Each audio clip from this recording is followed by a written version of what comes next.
persiapan dengan saya stop tuh angkot tuh di daerah kampus. Saya minta, Pak tolong ajarin saya bawa mobil gitu.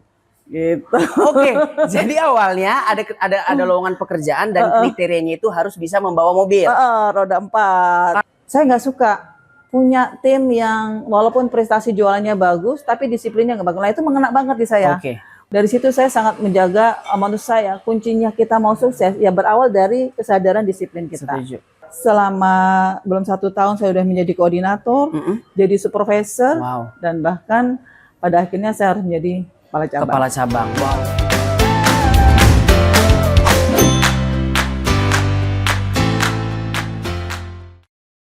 Halo sobat kita, balik lagi barengan sama Zelvin di Ruang Kita Bebas Bicara. Dan seperti biasa nih, Zelvin bakalan mengulik salah satu sosok terkait dengan backgroundnya seperti apa, dan yang pasti juga banyak terkait dengan karir, prestasi, dan juga masalah hidupnya khususnya.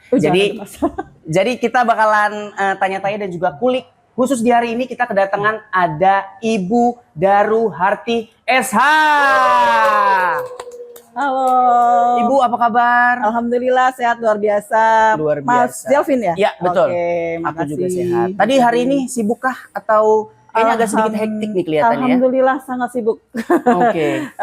Kebetulan tadi ada tamu dari ATPM, dari MKSI, dan kita bicara mengenai evaluasi performa dari, betul saya dealer ya, dari seluruh 8 dealer cabang di Banten. Ada meeting, ya. Terus ada diskusi dengan tim saya, ya, karena ingin kesini, jadi saya cepat luangkan waktu untuk bisa luar biasa. Boleh kasih apresiasi dulu dong tim ya, keren banget nih ya. Khusus untuk ruang kita, Ibu Daru menglok jadwalnya untuk mampir dan juga ngobrol-ngobrol, dan pastinya harus kita kulik terkait dengan background dan juga gimana sih sampai di titik ini khususnya di karir. Karena Ibu Daru ini merupakan kepala cabang dealer dari Mitsubishi mobil, luar biasa. Dan dia juga merupakan sekretaris dari Asosiasi Otomotif Banten. Luar biasa. Boleh diceritain nggak sih Bu Daru terkait dengan backgroundnya tuh awal mulanya seperti apa bisa akhirnya gujuk-gujuk bisa dititik menjadi kepala cabang ini? Nah, kalau bicara background ya, background saya itu sebenarnya tidak ada kaitannya dengan karir saya saat ini ya. Karena saya dulu terakhir pendidikan di sarjana hukum ya di Jember, dan pada saat saya lulus kuliah sekitar tahun 98, saya sebagai sarjana hukum sambil mengisi waktu itu ada informasi lowongan sebagai seorang sales counter lady di dealer Mitsubishi. Jadi awalnya sales. Dari benar-benar sales gitu. Dan agak sedikit lucu ya. Pada saat itu kan ada satu kriteria yang dibutuhkan adalah seorang yang bisa mengendarai mobil gitu. Kebetulan saya belum bisa. Jadi pada saat itu saya coba melakukan persiapan dengan saya stop tuh angkot tuh di daerah kampus. Saya minta, Pak tolong ajarin saya bawa mobil gitu. Jadi awalnya ada lowongan pekerjaan dan kriterianya itu harus bisa membawa mobil. Roda 4. Karena mungkin memang kreatif sekali Ibu Daru ini orangnya gitu ya, sobat kita. Jadi nyetot supir angkot untuk minta diajarin belajar di hari mobil. yang sama. Jadi saya bayar, ingat banget tuh ya, tahun 99. Saya bayar uang tuh 25.000 Pak, ajarin lah. Pas diajarinya itu daerah kampus, bener kan kos daerah kampus. Diajarin dimasuk dalam kampus itu anak-anak mahasiswi pada ngeliatin, ngetawain karena gue cewek bawa angkot gitu loh. Iya sih, lucu juga gitu loh. Soalnya biasanya awalnya tuh connect dulu Bu, gitu loh. Ya ini langsung supir. Langsung jadi supirnya. Aduh, seru banget tuh ya sobat kita ya. Dan berarti memang dari Ibu Daru sendiri ada memang keinginan dan juga rasa untuk nge-explore dirinya sendiri juga gitu ya Bu? Iya, memang saya orangnya sangat menyukai tantangan ya. Tapi pada awal saya mau masuk itu sebenarnya saya nggak disetujuin sama ayah saya gitu. Kamu saya kuliahin sekolah tinggi-tinggi, sarjana hukum, ngapain lo mau jadi sales gitu kan? Itu dia. Terus ibu saya bilang gini, siapa tahu nanti Daru masuk di dunia otomotif malah sukses, kata dia bilang gitu. Nah itu yang saya pegang, kata ibu saya. Sebenarnya kan saya cita-cita sarjana hukum waktu itu ingin jadi lawyer lah, notaris kayak gitu-gitu. Tapi dari yang awalnya coba-coba karena ngisi waktu dari lulus kuliah, akhirnya itu berkelanjutan. Saya dites bawa mobil, suruh bawa Lancer, hari itu juga ya tes, maju mundur namanya juga ini kebetulan pas bukan dites untuk ini ya. Jadi di daerah di dealer tuh maju jalan mundur gitu ya bisa. Alhamdulillah lolos gitu. Keren banget ya. Sampai sekarang masih inget gak nama supir angkotnya? Atau udah lupa? Nggak ditanya. Jangan ditanya, udah lupa ya. Luar biasa. Berarti kalau misalkan kita tarik itu di tahun berapa kira-kira Ibu? Tahun 99. 99. Itu berarti lokasi masih di Jember. Masih di Jember. Luar biasa. Waktu pertama kali masuk juga sebenarnya saya nggak langsung diterima. Ada pemanggilan teman saya nggak dipanggil. Saya itu namanya kan orangnya pengen tahu. Saya telepon tuh yang supervisor yang interview saya. Pak, saya kok belum dipanggil nih. Agak nyolot ya sobat ditanya. Berarti emang mungkin pengen banget gitu ya untuk masuk dan juga ikut bergabung. Ya. Dan saya pikirnya awalnya kan mungkin itu tantangan karir pertama ya. Sambil saya baru lulus, idealisnya kan mungkin seperti apa. Dan pada saat itu saya berjalannya waktu pengen coba alih melamar ke tempat kerja lain, yaitu semacam CRO ya. Dan dari ratusan orang tinggal 3 orang saya nggak diterima gitu. Terus saya berpikir gini, kayaknya saya nggak boleh coba-coba nih, saya harus tetap menetapkan hati saya di marketing sebagai seorang sales control itu. Dan alhamdulillah saya selalu ada jualan dari bulan pertama sampai dengan di bulan ke-9, nggak sampai 1 tahun saya dipromosikan sebagai koordinator sales. Wow, gitu. Keren banget. Aku jadi penasaran gitu ya Bu ya, dari background Ibu yang bisa dibilang juga sarjana hukum dan sampai akhirnya mungkin bisa terjun ke dunia sales dan juga marketing itu. Ada pengalaman memang doyan jualan kah? Ataukah memang otodidak tuh? Kalau bicara mengenai hobi, mungkin hobi ya. Karena saya mulai kecil itu suka jualan. Bahkan inget banget tuh masih SD ya. Dikasih uang oleh orang tua.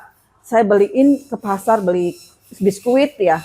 Biskuit, saya kemas-kemas, beli apel. Saya jual tuh di depan rumah. Kalau nggak ada yang beli, keluarga saya suruh beli. Oh, waduh.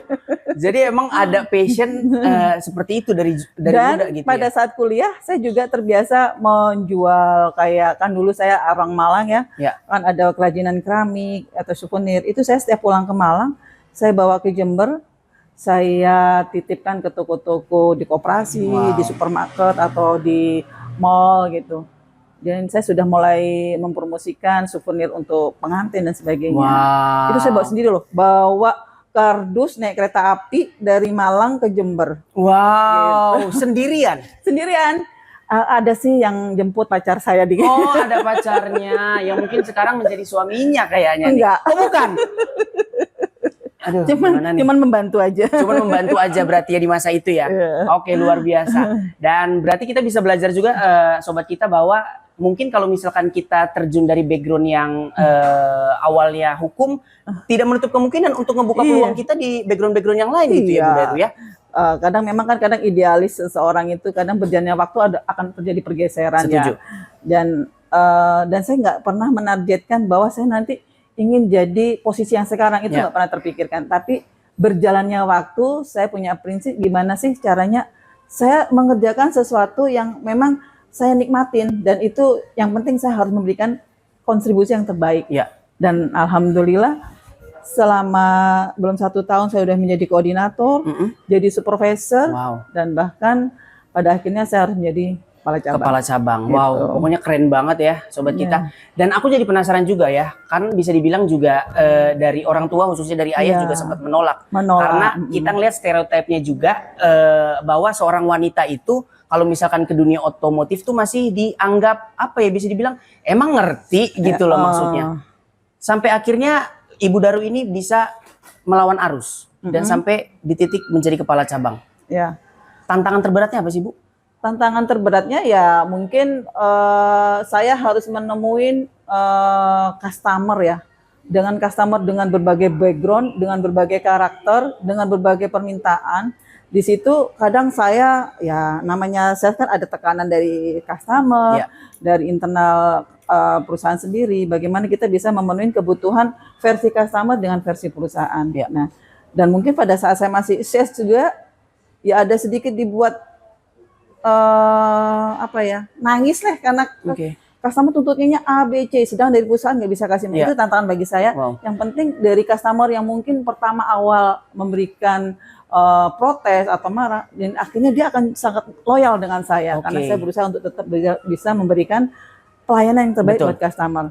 Karena sebenarnya loyalitas customer itu berawal dari pelayanan yang maksimal ya dan ikhlas. Kita kerja itu ikhlas aja, jangan banyak tuntutan. Kalau saya mau melakukan ini, saya mau dapat apa? Jangan. Jadi berjalannya waktu apa yang kita berikan, ya Tuhan kasih dengan cara lain. Setuju. Tidak harus dengan apa yang sudah kita kerjakan. Setuju. Luar biasa. Pokoknya ngalir aja. Mengalir Ketika aja. itu menjadi tanggung jawab, ya udah gitu loh. Lakukan. Gak usah terlalu muluk-muluk apa yang pengen dikejar dan juga ekspektasi-ekspektasi itu yang biasanya ngebuat kita kecewa gitu loh Bu ya. Makanya kita harus ikhlas dan juga ngalir itu tadi. Makanya kan kadang orang itu yang bikin orang kecewa itu apa sih? Karena kalau banyak tuntutan kan. Tapi kalau kita selalu banyak bersyukur, ya mungkin hari ini kita mungkin cuma makan kemampuan kita makan tempe. Tapi kalau kita mikirnya itu suatu yang anugerah, kita nikmat banget ya. Nah, kayak lagu ya, mangan tempe rasane. Asik banget, mangan tempe rasane. Apa tuh lanjutannya? Oh iya, sate. Luar biasa. Oke, aku punya pertanyaan juga, khususnya untuk Ibu Daru gitu ya, di dunia otomotif ini. Sebagai seorang wanita, perlu menjaga diri dan juga badan nggak sih Bu? Perlu dong, apalagi dunia marketing ya. Karena kalau kita berhubungan sama orang, yang dilihat dulu kan apa penampilan kita kan, gitu. Jangan sampai kadang kita ketemu sama customer, aduh ini awut-awutan atau bau badan yang kurang, itu kan. Jadi ngomongnya kalau bisa dipercepat deh, gak usah lama-lama gitu kan. Karena kita harus jaga. Bisa dibilang juga para sales dan juga dunia marketing ini juga menjadi salah satu garda terdepan juga dari perusahaan untuk bertemu pada para customer dan juga klien-klien. Benar. Nah, kalau seperti itu Zelvin punya salah satu produk juga yang pastinya bisa dipakai untuk sobat kita juga untuk menjaga tubuh kalian agar lebih ideal lagi. Ideal banget. Nah, ini dia. Kita bisa lihat di sini ya. Ada namanya Slimology Bestie nih Bu Daru. Ini adalah teh yang bisa mendetoks racun-racun yang ada di tubuh. Oh, berarti harus kita keluarkan lah ya. Betul. Yang mengandung racun itu memang harus dibuang. Betul. Termasuk pikiran yang jelek-jelek keluarkan. Harus dikeluarkan. Sampai akhirnya kita harus bisa menebarkan aura-aura positif ke orang-orang. Nah, ini bisa langsung dibeli juga ya kalau misalkan sobat kita belinya di mana? Bisa langsung dicek aja kalau misalkan kamu punya e-commerce, Shopee bisa langsung dicek aja di Lebiol. Kalau enggak kamu bisa langsung ke kliniknya aja di Brogasm Beauty Center. Kayaknya gue habis podcast ini saya mau ke sana deh. Langsung Bu. Benar. Lokasinya ada di Sepang. Terus ada lagi kalau misalkan pengen menjaga kulit agar lebih glowing dan juga rambut lebih lebat, lebih halus, ini bisa pakai rambut rontok pasti bisa dirasain juga ya. Yes, betul sekali. Ini adalah Beauty Plus Glow Berry dan semua ini adalah produk UMKM yang semuanya natural. Dan ini sudah pasti halal dan juga ada izinnya. Jadi tidak terlalu kimiawi gitu ya. Yes, betul sekali. Dan kalau misalkan Ibu nih pengen lebih punya badan yang ideal atau sobat kita juga bisa langsung menggunakan juga nih Slimology Maxi. Karena kamu bisa menggunakan ini bentuknya kapsul, tinggal diminum aja, tidak ada efek samping karena ini semua natural. Ini bisa menjaga membakar lemak kamu dan juga bisa menjaga ideal berat badan kamu. Dan khusus untuk cowok-cowok, tadi aku kasih rekomendasi untuk cewek-cewek. Oh, cowok ada juga? Cowok juga ada. Kita ada Machology. Apa? Kayak kopi ya? Kopi ya? Ini adalah kopi. Ini kopi langsung dari tanah Jawara, dari tanah Banten, dan ini bisa menjaga stamina dan juga vitalitas pria. Mungkin nanti saya bisa bikin program kerjasama melalui Mitsubishi berhadiah kopi. Nah, itu cocok sekali. Dan jangan lupa bisa langsung dicek aja di Lebiol dan juga Brogasm Clinic Center. Luar biasa. Sama ya? Sama. Ini semua sama produknya. Jadi bisa langsung dibeli dan juga diorder aja. Oke. Kita balik lagi ke Bu Daru sobat kita ya. Dan itu tadi menjadi seorang yang bertemu dengan banyak orang dan juga harus bicara dengan banyak orang, harus menjaga penampilan dan juga itu tadi gitu ya. Daya tahan tubuh dan juga kesehatan. Ada tips gak sih Bu dari Ibu dengan kesibukan yang sangat padat ini gitu loh untuk bisa menjaga penampilan dan juga kesehatan? Kalau ditanya tips, kadang orang juga tanya, Bu Daru tuh dopingnya apa ya gitu. Saya bilang doping apa ya? ah bohong, pasti ada deh kayak mesti suplemen gitu. Karena kok setiap hari beraktivitas, pulang malam pagi sudah nyampe kantor gitu kan. Saya bilang tipsnya ya apa ya, hati yang senang. Jadi kita bekerja itu karena sesuai, menurut saya itu passion saya gitu loh. Gimana kerjaan itu menjadi passion ya, kata kita menikmatin. Misalkan kita lagi misalkan dengan visit dengan customer di suatu tempat yang cukup jauh, kita anggap sebagai itu rekreasi, atau kita lagi healing, atau kita lagi bertemu dengan tim sales yang banyak beragam, anggap itu sebagai anak kita. Jadi ada saatnya kita jewer, ada saatnya kita elus, kita sayang, kita nikmatin aja. Jadi semua itu harus kita apa ya, anggap sebagai sesuatu yang memang sewajarnya dan harus kita nikmati dengan ikhlas, terus dibuat happy, enjoy gitu. Ya. Itu aja. Itu aja berarti ya. Memang ujung-ujungnya balik lagi ke diri sendiri dan juga ke hati itu tadi. Ke hati kita. Setiap pekerjaan dan juga tanggung jawab gak usah terlalu dipusingin gitu ya. Jadi memang natural terjadi aja. Yang terpenting adalah kita harus selalu berpikir positif dan juga menghempaskan racun-racun yang ada di tubuh. Didetok tadi sama Slimology Bestie. Nah, itu dia. Oke, aku penasaran dengan salah satu apa bisa dibilang asosiasi gitu ya Bu ya. Oh ya. Otomotif Banten ini. AOB. Iya. Apa sih sebenarnya AOB ini, Bu? Asosiasi Otomotif Banten adalah satu wadah ya, atau asosiasi yang terdiri dari seluruh dealer-dealer yang ada di Banten dan juga leasing serta asuransi.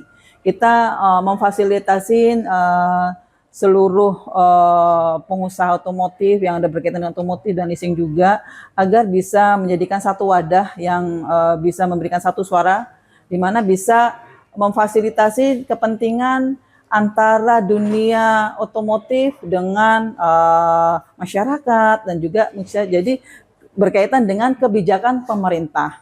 Karena AOB ini awal mulanya berdiri, sebenarnya saya bukan salah satu founder AOB, karena AOB itu didirikan pada saat saya baru gabung datang ke Banten ya. Nah, boleh sedikit cerita ya. Saya ini dulu mengawalin karir dari sales di Jember. Nah, saya masuk ke Banten itu pada tanggal 19 Januari ya kalau nggak salah, itu 2010. Wow, gitu. Udah lama juga berarti itu Bu. Jadi di saat itu sudah mulailah awal didirikan AOB akhir 2009 ya. Kalau yang saya dapat, AOB itu berdirikan karena waktu itu untuk menjembatani kepentingan customer dari otomotif dan juga dealer, di mana waktu itu terjadi kebijakan-kebijakan pemerintah yang sifatnya apa ya, bisa dikatakan terlalu berpikiran sepihak gitu ya. Ada kenaikan nilai BBN yang cukup signifikan di saat akhir tahun menjelang pergantian tahun, di mana kesiapan customer yang awalnya sudah melakukan pembelian sampai dengan akhir tahun, ternyata ada kenaikan harga karena ada pajak yang naik. Nah, akhirnya dibuatlah satu suara yang membawa nama seluruh dealer di Banten. Bertemu waktu itu dikomandanin oleh ini ya, yang wali kota Cilegon sekarang ya. Pak yang Heldi. Dulu ya Pak Heldi, yang dulu dia masih kepala cabang dari Toyota. Ya mereka menyampaikan aspirasinya melalui Bapenda. Dan pada saat itulah kebijakan-kebijakan itu mulai sedikit ada toleransi, jadi tidak serta-merta ada kenaikan yang sifatnya sangat merugikan masyarakat umumnya dan dealer juga, karena berkaitan dengan strategi harga juga. Wow, luar biasa. Berarti bisa dibilang juga AOB ini menjadi salah satu wadah juga, pendengar aspirasi juga, gitu, khususnya untuk para customer dan juga klien itu tadi, agar bisa menjembatani ke pemerintah itu tadi gitu ya. Wow, luar biasa. Dan salah satu yang diperjuangkan juga isu pajaknya terkait dengan absen kendaraan. Pajak option. Iya, option. Iya benar. Kebetulan kemarin itu kan memang sebenarnya pajak option itu kalau nggak salah sudah dikeluarkan pada Undang-Undang Nomor 1 Tahun 2020 ya kalau nggak salah. Cuman implementasinya itu diterapkan sebenarnya pertanggal 5 Januari 2025. Isu yang beredar, bukan isu ya, memang peraturan itu menyatakan bahwasanya nanti ada kenaikan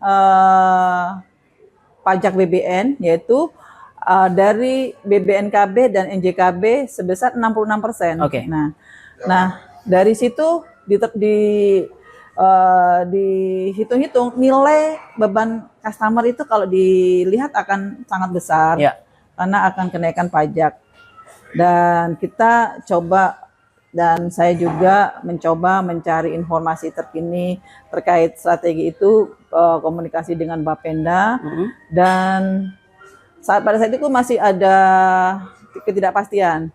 Ada informasi yang pertama bahwa nanti ada akselerasi atau ada relaksasi relaksasi pajak itu hanya untuk customer badan usaha. Nah, tapi bagaimana dengan customer retail? Kalau dengan customer retail pasti tetap berdampak. Nah, di saat kondisi perekonomian dan dunia otomotif yang lagi kurang bagus, dengan adanya kalau penerapan option secara langsung, itu akan berdampak pada daya beli akan semakin hilang. Setuju. Karena harganya naik banget gitu. Dan beberapa daerah juga mulai banyak melakukan negosiasi dan bahkan yang saya lihat pertama itu ada kebijakan dari salah satu daerah itu Jawa Timur. Mereka sudah mengeluarkan pergub pertama kali yang keluar itu terkait dengan adanya relaksasi dengan penurunan nilai BBNKB dan BBNKB. Secara otomatis dengan adanya tambahan pajak option itu sendiri, itu tidak berdampak atas kenaikan BBM. Nah, kita minta juga dari Bapenda dengan kita untuk melakukan kepastian mengenai informasi itu. Luar biasa dan itu alhamdulillah berhasil. Dan alhamdulillah sudah berhasil ya. Wah, keren banget. Berarti ini menjadi salah satu bentuk ikhtiar juga khususnya dari teman-teman di AOB agar yaitu tadi gitu ya. Si pajak option ini tidak terlalu tinggi dan juga tidak mengurangi daya beli dari masyarakat dari kendaraan itu sendiri. Kalau kondisi yang jadi masalah itu kan awalnya option itu tidak berlaku untuk DKI, sedangkan Banten ini sangat bersinggungan banget dengan DKI. Yang dikhawatirkan kalau option di Banten berlaku, justru nanti akan terjadi pengalihan BBM kendaraan ke DKI. Otomatis kan pajak Banten sendiri malah berkurang. Jadi kita menghindari jangan sampai yang harusnya masyarakat Banten memberikan pajak buat Banten, malah dia lari ke DKI. Dan alhamdulillah seluruh Indonesia juga mulai mempersuarakan. Dan pajak option itu tidak ada kenaikan ya. Memang option itu sebenarnya hanya pembagian ya. Mana yang menjadi jatah BBM pajak pemerintah pusat dan kota atau kabupaten. Keren banget. Kelihatan mahasiswa hukumnya ya kalau misalkan kayak gitu ya. Keren banget, luar biasa. Itu tadi salah satu hal yang diperjuangkan juga gitu ya, khususnya dari Ibu Daru dan juga teman-teman dari AOB itu sendiri nih sobat kita. Dan aku penasaran juga nih, kita balik lagi mungkin tarik ke ketika pengalaman Ibu menjadi sales. Ada suka dukanya nggak sih Bu? Sales ya, suka dukanya kalau saya lihat sih banyak sukanya. Kalau dukanya mungkin ya di saat kita mengalami komplain customer ya. Pernah tuh. Saya jadi sales waktu itu hari rayanya ketemunya di hari libur 2 hari ya, kalau nggak salah Senin sama hari Minggu. Saya Sabtu itu mudik lah saya ke Malang ya. Nah, BM saya manggil waktu hari masuk itu, kenapa kamu harus bolos? Kan Lebaran udah dikasih waktu 2 hari, kenapa harus izin gitu? Saya nggak suka punya tim yang walaupun prestasi jualannya bagus, tapi disiplinnya nggak bagus. Nah, itu mengena banget di saya. Gitu. Jadi saya harus lebih memprioritaskan disiplin. Lepas atas kepentingan pribadi, saya ingin mudik atau apa, ya saya harus lebih membuat prioritas disiplin dulu gitu.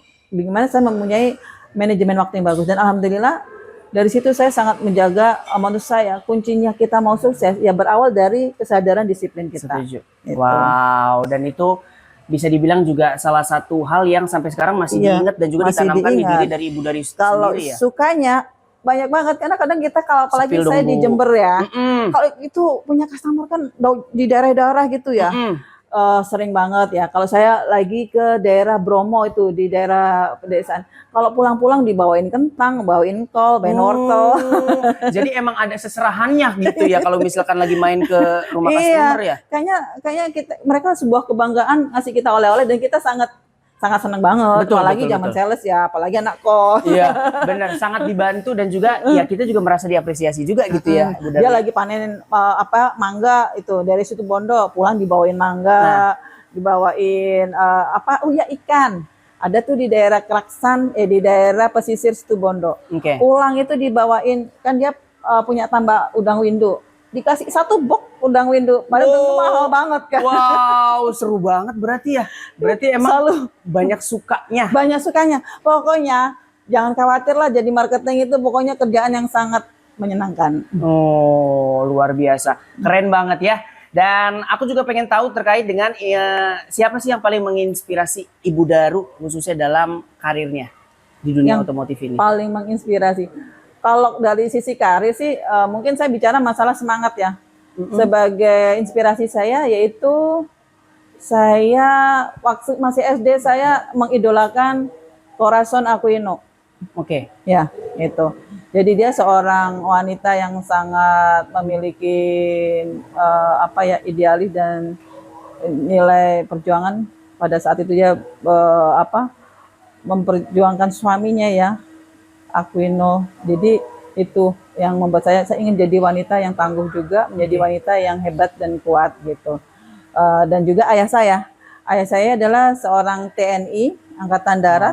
Ya, dia orangnya sangat disiplin. Ya, jiwa disiplin itu yang saya ambil dari ayah saya. Oh, seorang TNI. Kalau disuruh jangan nanti gerak cepat, gerakan tentara. Sekarang jalan gitu. Wow, jadi emang ada didikan militernya ya Bu Daru ya? Iya, sepak kalau enggak. Waduh, luar biasa. Dan aku juga ngelihat juga dari vibes Ibu Daru sendiri juga kelihatan tegas, disiplin, dan juga ya, mungkin kebawa juga dari orang tua gitu ya. Luar biasa. Oke, aku juga dengar informasi katanya nih langsung dari, aku sebut namanya nggak apa-apa ya? Nggak apa-apa ya aku sebut namanya, dari Teh Intan. Katanya Ibu galak, bener atau enggak? Nah, galak, ya mungkin. Galak iya. Tapi sebenarnya bukan galak, tapi tegas. Nah, itu tadi yang udah aku bilang toh. Iya, kalau dibilang galak mungkin orang yang nggak kenal saya nih, misalkan saya baru kenal Bu Daru, terus kalau misalkan ada salah langsung wah gini-gini ya. Iya. Ih, galak banget gitu kan. Gak mungkin tiba-tiba dong. Tapi kalau orang yang udah tahu galaknya itu karena apa? Karena lu ngelakuin kesalahan. Iya. Karena Bu Daru bukan orang gila loh. Iyalah. Yang tahu-tahu marah-marah gitu kan. Karena nggak ada salah. Bener. Masih gujuk-gujuk tiba-tiba marah-marah. Ya nggak nyambung jadinya gitu loh. Jadi memang bisa dibilang lebih ke arah tegas ya sobat kita. Marahin aja Mbak Intannya itu. Oh iya, awas ya. Sepil nih asal-asalan luar biasa. Biarin nanti nggak dikasih ini prospek. Nggak dikasih prospek, hati-hati Mbak Intan ya. Itu dia. Luar biasa. Nah, aku juga punya pertanyaan. Bagaimana sih sebenarnya Ibu Daru ini menyeimbangkan peran sebagai kepala cabang, sekretaris AOB, dan juga kehidupan pribadi? Karena banyak banget kesibukannya gitu kan. Iya. Dan juga katanya menjadi koordinator BM itu tadi juga. Oh iya. Seprovinsi Banten. Alhamdulillah dari manajemen memberikan kepercayaan saya untuk membantu koordinasi seluruh cabang dealer. Kan Dipo ini ada 8 dealer ya di Banten ya. Dan semua dari utara ke selatan, timur ke barat. Bagaimana saya bisa mengakomodir semua cabang saya bisa saling memberikan koordinasi untuk bisa mencapai target penjualan itu sendiri dan misi dari perusahaan bisa terrealisasi. Ya. Saya bisa membagi waktu ya. Saya sebagai seorang ibu di saat saya di rumah. Ya. Saya sebagai seorang teman kerja, rekan kerja di saat saya di kantor. Dan saya sebagai seorang yang memfasilitasi kegiatan organisasi di AOB itu ya masing-masing memulai peranan polisi sendiri. Pada saat di rumah, nah kebetulan saya di rumah ini nggak ada pembantu ya. Wow. Nggak ada pembantu. Jadi memanajemen waktunya itu harus ada kerjasama dengan tim yang ada di rumah. Oke, gitu. berarti bareng sama anak-anak. Anak saya, suami saya misalkan pagi bangun tidur saya masak, suami saya sama anak saya bersih-bersih rumah gitu.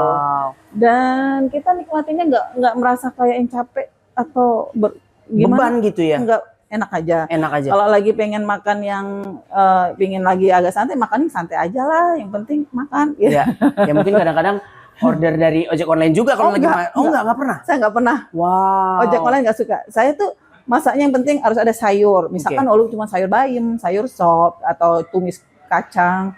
Lauk ya paling ya ayam itu beli 3-4 ekor buat 1 minggu, ikan berapa 1 kilo. Itu selalu ada menu walaupun hanya sekedarnya ya. Dan saya bukan koki yang harus masak yang aneh-aneh ya, seadanya yang penting standar sehatnya masuk. Wow, keren banget tuh ya. Berarti cara yaitu tadi cara membagi waktunya ya kalau misalkan lagi di rumah ya jadi ibu rumah tangga gitu ya. Dan harus menjalin kekompakan juga khususnya dengan anggota-anggota yang ada di rumah. Dia nggak makan waktu ya masaknya mungkin gini, saya stok masakan 1 minggu ya, hari Sabtu kan saya ada waktu ya libur 1 minggu, belanja buat 1 minggu. Saya olah ayam itu udah untuk 1 minggu ya, terus tinggal mungkin sayurnya aja sih. Wow, gitu. Luar biasa, keren banget. Dan ini menjadi salah satu inspirasi juga khususnya mungkin para keluarga juga dengan mungkin para generasi Z sekarang yang pengen menjadi wanita karir gitu ya, bisa langsung aja dipelajari juga dan juga menarik inspirasi dari kehidupan dan juga kisah-kisah dari Ibu Daru itu sendiri. Oke, dari tadi kita udah ngobrol seru nih ya Bu Daru terkait dengan kehidupan dan juga tadi sepak terjangnya Ibu Daru mulai dari sales terus juga menuju ke kepala cabang di Mitsubishi dan juga sekarang dipercaya oleh perusahaan menjadi koordinator juga, pokoknya keren banget dan menjadi sekretaris juga di Asosiasi Otomotif Banten. Aku punya mystery box khusus untuk Ibu Daru di hari ini. Coba kita lihat, apakah ini? Mana juga? Silakan Ibu, coba dibuka, dilihat di dalamnya ada apa. Boleh dibuka sekarang? Boleh. Tada. Wow. Nah. Ini nemu foto di mana? Coba lihat apa itu? Waduh. Ini foto jadul. Itu foto jadul berarti Ibu Daru bersama dengan suami saya. Sang suami tercinta. Mantan pacar. Mantan pacar. Kalau boleh spill ya, suami saya ini orangnya sangat sabar banget. Ya, jadi gini ya. Kadang kita suami istri itu harus saling melengkapi. Buat cewek-cewek jangan selalu idealis lah, punya suami harus yang kaya, harus yang ganteng, punya mobil yang bersama kita wujudkan yang menjadi keinginan kita. Mobil kita cari bersama, rumah cari bersama. Dan menurut saya rezeki saya itu karena saya memiliki suami yang sangat sabar. Wah, luar biasa, keren banget. Dan katanya di balik foto ini ada hubungannya dengan makanan katanya, yaitu adalah sambal, kemangi, sama tempe. Iya benar. Apa itu? Apa itu? Hah? Ya. Ada momen apa dengan 3 jenis makanan yang saya sebutkan? Cerita di mana ini saya ya? Oh, intel saya banyak Bu Daru. Jadi, jangan khawatir. Awal-awal menikah itu saya ingat banget ya. Saya menikah, saya sebagai seorang supervisor, suami saya sebagai leader. Ini satu kantor loh ini. Satu kantor? Iya. Oke. Dia di bagian servis gitu. Wow. Walaupun jadi jangan idealis banget ya, suami saya harus gajinya sekian. Saya bukan merendahkan suami saya. Pada saat ini nikah, gaji suami saya mungkin 1/4 gaji saya. Wow, keren. Tapi justru dengan rezekinya dia datang, melalui dia saya bisa sampai sekarang. Gitu.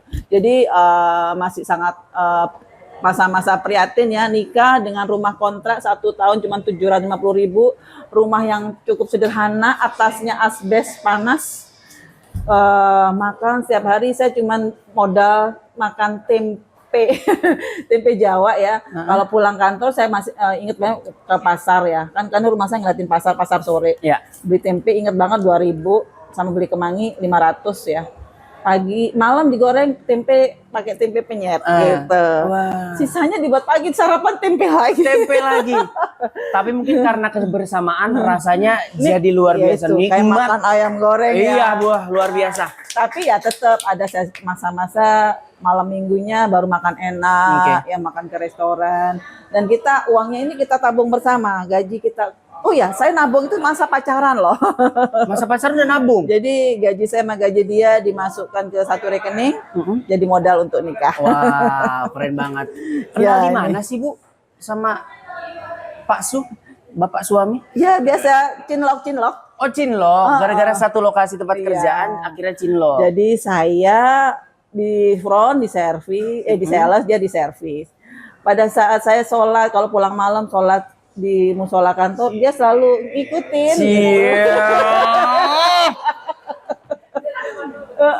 Jadi ini anak kalau sholat kok barengan mulu gitu kan. Tapi saya nggak ini.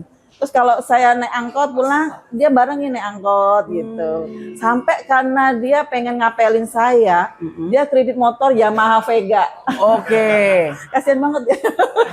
Yamaha Vega. Karena apa? Pada saat dia mau ke kosan, yang ngapelin saya bawa motor, ya dia nggak bawa motor, akhirnya dia. Tapi ceritanya cukup memilukan. Udah beli motor baru angsuran ketiga, ngapelin saya motornya juri maling. Belum lunas dicuri maling. Ya Allah. Akhirnya kredit lagi motor bekas. Aduh, luar biasa. Memang perjuangannya untuk mendapatkan Ibu Daru mungkin memang panjang juga gitu ya. Dan sampai akhirnya bisa bahagia dan Alhamdulillah. Insya Allah bahagia ya, doain. Insya Allah bahagia. Sampai ajal menjemput kami. Betul, betul. Luar biasa. Keren banget. Seru banget sobat kita gitu ya terkait dengan kisah percintaan dan juga tadi kita udah ngebuka juga mystery box. Ada kisah apa di balik ini dan juga tadi 3 makanan itu ya diantaranya ada kemangi, tempe dan juga sambal itu ternyata karena dulu mungkinnya masih merintis, masih berproses itu menjadi makanan yang mungkin walaupun kita lihat sederhana tapi waktu zaman itu waktu Nikmat saat banget. itu sangat nikmat sekali. Tapi jangan salah, sampai sekarang saya masih doyan banget. Iya dong pastinya dong. Masih suka. Seru. Luar biasa. Oke, kalau misalkan Ibu Daru bisa memberi pesan kepada diri Ibu gitu ya yang baru mulai berkarir, apa sih yang pengen disampaikan? Maksudnya buat yang mau mulai berkarir atau Untuk diri Ibu. oh untuk saya. Kan biasanya kalau misalkan di dalam hidup manusia berproses.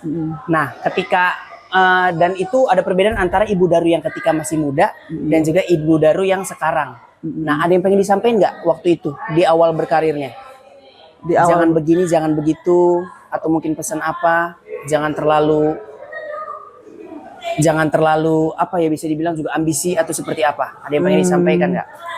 Kalau saya sih intinya gini, awalnya saya idealisnya ingin mencoba sesuatu yang menjadi secara karir sesuai dengan cita-cita masa muda. Ya. Tapi berjalannya waktu saya berpikir bahwa hasil itu akan dapat saya rasakan, saya terima di saat saya harus melakukan penerimaan dan saya harus fokus gitu loh.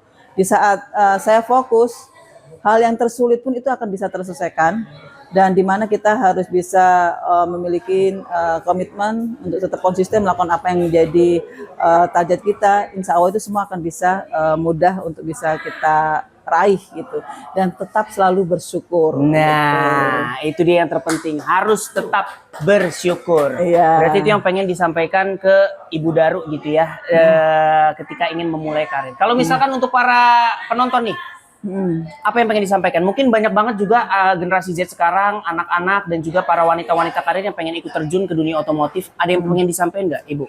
Kalau Ke sobat untuk kita. ya kalau generasi Z itu kan biasanya maunya cari yang mudah-mudah aja ya.